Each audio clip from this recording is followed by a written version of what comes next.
Welcome to Chatting with Ashley. Raise your hand if you've ever been triggered at church.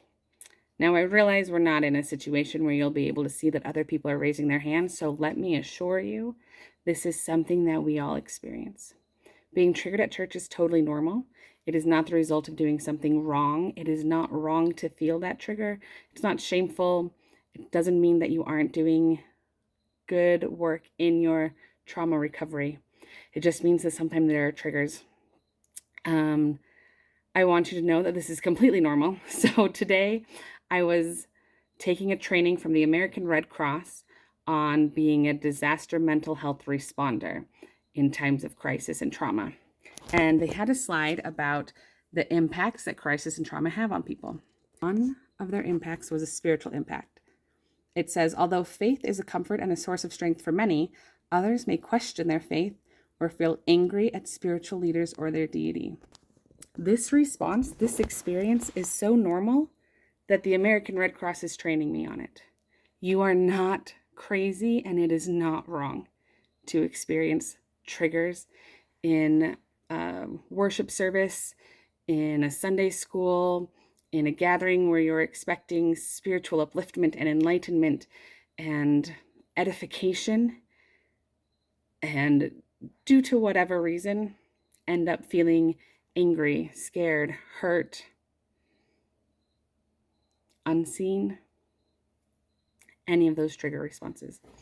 So I just want you to know that you're not crazy. I do have a couple tips for how to deal with your trigger responses, and it uses our 5 senses. So sight will be our first one. I was going to name them all, but I won't remember the order. So we'll just start with sight.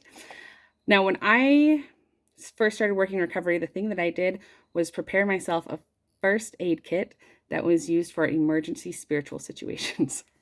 So it was just my pre-planned, pre-prepared emergency first aid kit to make sure that I would feel spiritually uplifted. And I came up with this idea when I was writing my Bill of Rights. There's a line in my Bill of Rights that says, I have a right to feel spiritually uplifted every day, especially Sunday, regardless of the information that is being presented. And then later on, it talks about how my rights are my responsibility to ensure that they're upheld. So as I was writing that, it's my responsibility to make sure that I'm feeling spiritually uplifted on Sunday. And sometimes we hear that responsibility carried through with, so if you're in the right mindset, it doesn't matter who's talking, you'll be able to get something from that. And I kind of agree, but it doesn't matter who's talking, you'll be able to make sure that you personally are feeling some spiritual upliftment in a safe way. And here's how.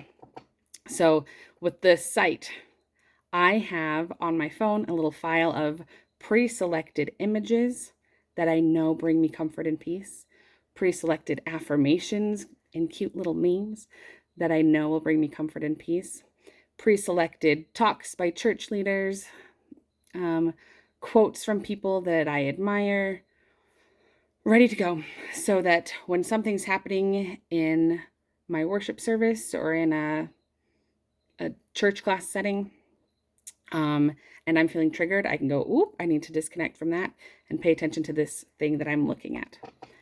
Sense number 2 will say sound. So hearing.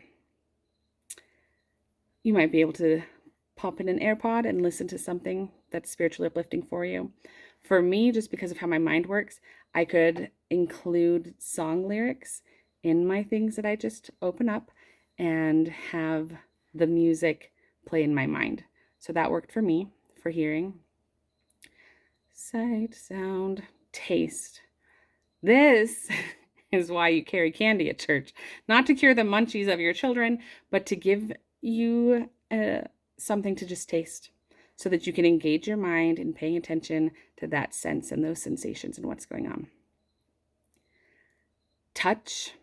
If I'm sitting in a metal chair, I really like cold touch. That works best for me. So I'll reach down and maybe just have my hand on the leg of the metal chair so I can feel the coolness of that.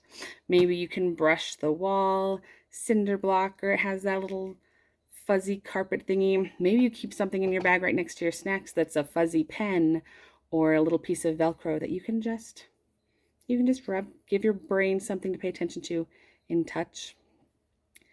And Sight, smell, taste, touch.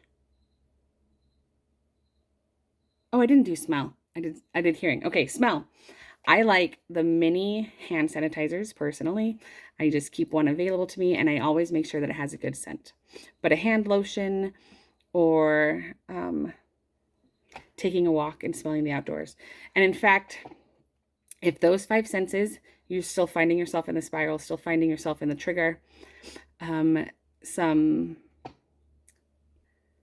fine motor like tapping or some gross motor like getting up and taking a walk, changing locations are the next 2 steps. So that's how you manage a trigger at church. You turn to your emergency self-care kit that you've planned in advance so you're ready to go because you know that that trigger might come. And so you're ready and you're safe and you've taken care of your own spiritual edification to make sure that you have that. If you have any questions, whether it's about this or you just want me to address a certain topic in one of these, please reach out. I would love to talk about the things that are important to you. And remember, until next time, that you are not crazy and you are not alone, even when it comes to being triggered at church. And you've got this.